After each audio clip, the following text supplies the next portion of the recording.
प्रेम शब्द का इस हद तक दुरुपयोग हुआ है कि हर एक कदम पर इसके अर्थ को लेकर प्रश्न खड़े हो जाते हैं। यदि यह सच्चा प्यार है तो यह ऐसा कैसे हो सकता है?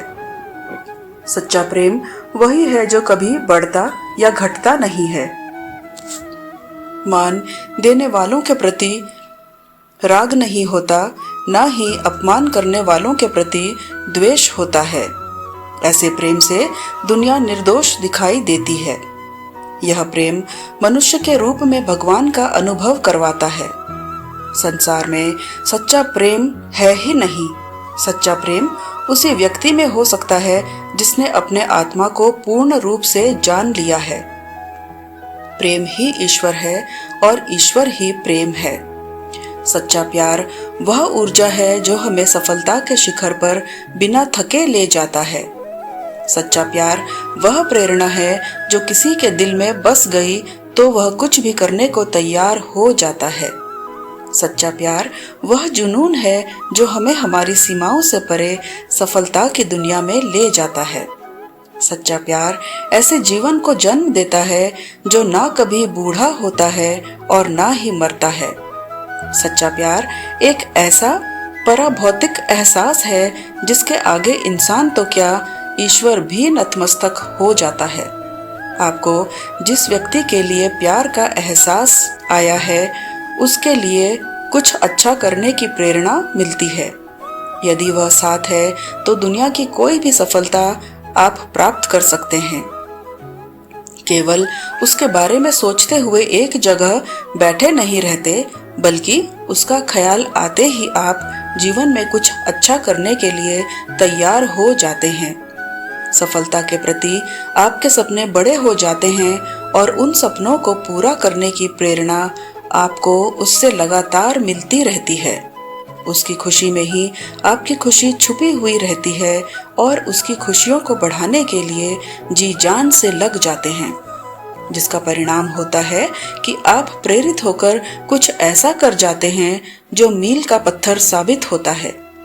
यदि आपके या उसके परिवार की ओर से कोई विरोध या ना आती है तो आप गुस्सा, निराशा और दुख के बजाय अपने सच्चे प्यार से प्रेरित होकर खुद को इस लायक बनाने की ओर सफल कदम बढ़ा देते हैं, जहां पर पहुंचकर आपको कोई ना बोल ही नहीं सकता।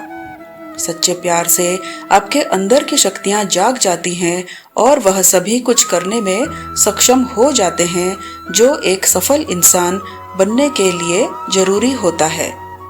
किसी से सच्चा प्यार करना और उससे कुछ अच्छा बनने या करने के लिए प्रेरित होना एक ऐसा एहसास है जो समय के साथ बढ़ती हुई दिखाई देगी, जिससे जीवन भर की खुशियां और ढेर सारी सफलताओं को आप बटोर सकते हैं।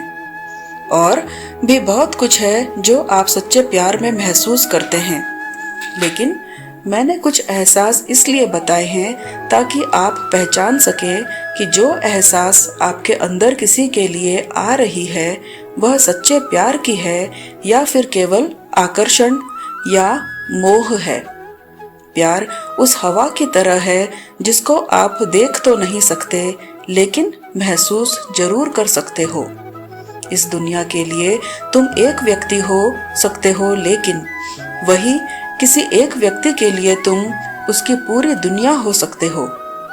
सच्चा प्यार उस भूत की तरह है जिसके बारे में बात तो सब करते हैं पर देखा सिर्फ कुछ लोगों ने ही है। श्री कृष्ण कहते हैं, किसी इंसान से दूर होने के डर का कारण प्रेम नहीं, मोह है, क्योंकि जहाँ प्रेम है वहाँ डर के लिए कोई स्थान नहीं होता। आमतौर पर प्रेम को किसी न किसी प्रकार के कष्ट से जोड़कर देखा जाता है। क्या यह वाकई में प्रेम है जो हमें कष्ट देता है, या फिर हम प्रेम से भटक कर मोह में फंस जाते हैं और खुद को कष्ट देते हैं? आजकल जिसे लोग प्रेम कहते हैं वह किसी दूसरे के साथ खुद को बांधने का, खुद की पहचान बनाने का एक तरीका है, लेकिन यह प्रेम नहीं है, यह मोह है। हम हमेशा ही मोह को प्रेम समझ बैठते हैं। जबकि सच्चाई यह है कि मोह का प्रेम से कोई लेना देना नहीं है। अगर आप किसी इंसान से प्रेम करते हैं और वह इंसान जब आपके पास होता है तो आप परम सुख का आनंद लेते हैं, और वहीं अगर वह इंसान आपसे दूर होता है तो आप दर्द और पीड़ा से भर जाते हैं। इसका सीधा सा अर्थ यह है कि वह प्रेम नहीं, मोह है। क्योंकि प्रेम में उस इंसान की गैर मौजूदगी में भी आपको वही एहसास होना चाहिए जो उसकी मौजूदगी में होता है। एक माँ जो अपने अंदर पल रहे बच्चे का एहसास पल पल कर रही है, जो अभी इस दुनिया में आया भी नहीं, जिसको उसने देखा तक नहीं, वह कैसा है, उससे इतना प्रेम कि वह दर्द को भी भूल जाती है जो इस बच्चे के कारण उसको हो रहा है। उसको बिल्कुल नहीं पता कि वह बच्चा जीवन में कितना सुख या दुख उसको देगा। इसलिए माँ का जो प्रेम है उसको संसार में सबसे महान माना गया है। मोह और प्रेम में बहुत अंतर होता है। मोह का संबंध शरीर से होता है और प्रेम का संबंध आत्मा और परमात्मा से होता है। मोह हमको फंसा देता है, जबकि प्रेम हमें सभी बंधनों से मुक्त कर देता है। हर इंसान को प्रेम और मोह का ज्ञान होना आवश्यक है, क्योंकि जहाँ प्रेम होता है वहाँ मोह नहीं टिक सकता, और जहाँ मोह होता है वहाँ कभी प्रेम का वास नहीं हो सकता। इसलिए कहा जाता है कि प्रेम मुक्ति देता है और मोह बंधन। यदि सच्चा प्रेम पाना है तो कुछ पाने की इच्छाओं का मोह त्याग दो, तभी सच्चे प्रेम का एहसास हो सकता है। आपके जीवन में जब प्यार दस्तक देता है और प्यार की पहली शुरुआत होती है तो एहसास इतना मीठा होता है कि आपके जीवन की सारी कड़वाहट, सारे दर्द को समाप्त कर देता है। और उस वक़्त आप एक बात हमेशा भूल जाते हो कि मोह और प्रेम दोनों साथ साथ चलते हैं।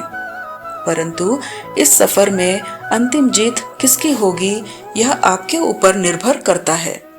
आपका प्रेम सच्चा हो तो आप उस पर आसानी से काबू पा सकते हैं, और मोह एक ऐसा बंधन है जिसमें आप ऐसे कैद हो जाते हैं जैसे एक पिंजरे में पंछी जो पंख होते हुए भी उस पिंजरे से आजाद नहीं हो पाता है। अच्छा, बुरा, सही, गलत जो भी हो वह इस पिंजरे में खुश रहना सीख जाता है। जैसे आप मोह में सीख जाते हैं, इस मोह के पिंजरे से बाहर निकलकर वास्तविक प्रेम का एहसास कीजिए। जिसको आप सब कुछ अपना समझ रहे हो, क्या वह प्रेम है या सिर्फ आप मोह के बंधन में बंधे हैं? हम जो अपनी तन की आंखों से देखते हैं वह कभी प्रेम नहीं हो सकता, क्योंकि वह हमारी आंखों द्वारा बनाया गया प्रतिबिंब है, जिसको हमारे शरीर से जुड़े इन दो आंखों ने हमारे सामने प्रस्तुत किया है। प्रेम उस हवा की भांति है जो हमें दिखाई नहीं देती परंतु महसूस होती है। आप तन की आंखों से कभी प्रेम को नहीं पहचान पाओगे, क्योंकि हम तो मनुष्य हैं। तन की आंखों से तो राधा भी कृष्ण को नहीं पहचान पाई थी।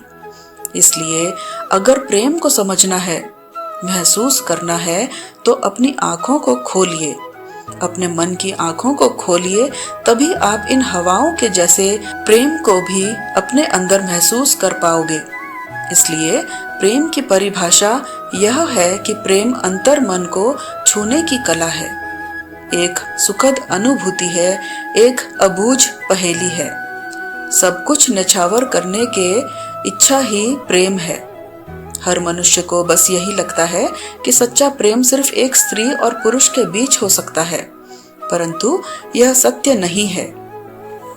प्रेम तो परिवार से भी हो सकता है, माता पिता से हो सकता है, दोस्तों से हो सकता है, अपने वतन की मिट्टी से हो सकता है, लक्ष्य से हो सकता है, मानवता से हो सकता है। प्रेम वह शब्द है जिसकी व्याख्या असंभव है, पर इसमें जीवन छुपा है, जीने की चाह छिपी है। कभी डर तो कभी निडरता छुपी है, कभी बहुत प्रेम तो कभी गिरना भी है। प्रेम वह सत्य है जो कहीं न कहीं ईश्वर से हमारा परिचय करवाता है। इसलिए प्रेम बिना जीना बेकार है। एक बार की बात है, नारद जी भगवान कृष्ण से बहुत प्रेम करते थे। जब नारद जी ने तीनों लोकों में राधा की स्तुति सुनी तो बहुत चिंतित हो गए। बहुत सोचने लगे कि राधा में ऐसा क्या है कि उसकी स्थिति पूरे जगत में हो रही है। इसका जवाब पाने के लिए नारद जी ने कृष्ण जी के पास जाने का निर्णय लिया। इस सवाल का उत्तर पाने के लिए वह भगवान श्री कृष्ण के पास पहुंचे, परंतु वहां पहुंचने के बाद उन्होंने देखा कि कृष्ण जी के सर में बहुत ही पीड़ा हो रही थी। जब नारद जी उस पीड़ा के लिए उपचार पूछा तो कृष्ण जी ने उत्तर दिया, यदि मेरा कोई भक्त अपने चरणों को धोया हुआ पानी मुझे पिला दे तो मेरी पीड़ा कम हो जाएगी। नारद जी चिंता में पड़ गए। उन्होंने सोचा, अगर कोई भक्त अपने भगवान को अपने चरणों का धोया हुआ पानी पिलाए तो वह नरक में जाएगा। उसके बाद नारद जी भगवान श्री कृष्ण जी की पत्नी रुक्मणी जी के पास पहुंचे। नारद जी ने रुक्मणी जी को सारी बातें बताई। रुक्मणी जी ने अपने चरणों का धोया हुआ पानी देने से मना कर दिया, यह कहते हुए कि देव ऋषि, यह तो पूर्ण पाप है। उसके बाद नारद जी सीधे राधा के पास पहुंचे। राधा को भी नारद जी ने सारा हाल कह सुनाया। राधा ने सुनते ही एक पात्र में पानी लिया और उसमें अपने पैर डुबो दिए। अपने पैरों को धोते हुए पानी को एक छोटे पात्र में भरकर राधा नारद जी से देते हुए बोली, इसे तुरंत कृष्ण के पास ले जाइए। वह बोली, मैं जानती हूँ यह घोर पाप है, परंतु अपने प्रिय के जीवन के सुख और स्वस्थ जीवन के लिए मैं इससे भी अधिक दुख भोगने के लिए तैयार हूँ। यह सुनकर नारद जी समझ गए। उन्हें ज्ञात हो गया कि राधा कृष्ण की प्रेम की स्तुति पूरे ब्रह्मांड में क्यों गाए जा रहे हैं, जिससे साफ पता चलता है कि राधा का कृष्ण के प्रति अपार प्रेम है। दोस्तों, इस वीडियो में बस इतना ही। मिलते हैं अगले ज्ञानवर्धक वीडियो में। तब तक अपना ख्याल रखिएगा, स्वस्थ रहिए, मस्त रहिए, हमेशा खुश रहिए। जय श्री कृष्णा। राधे राधे।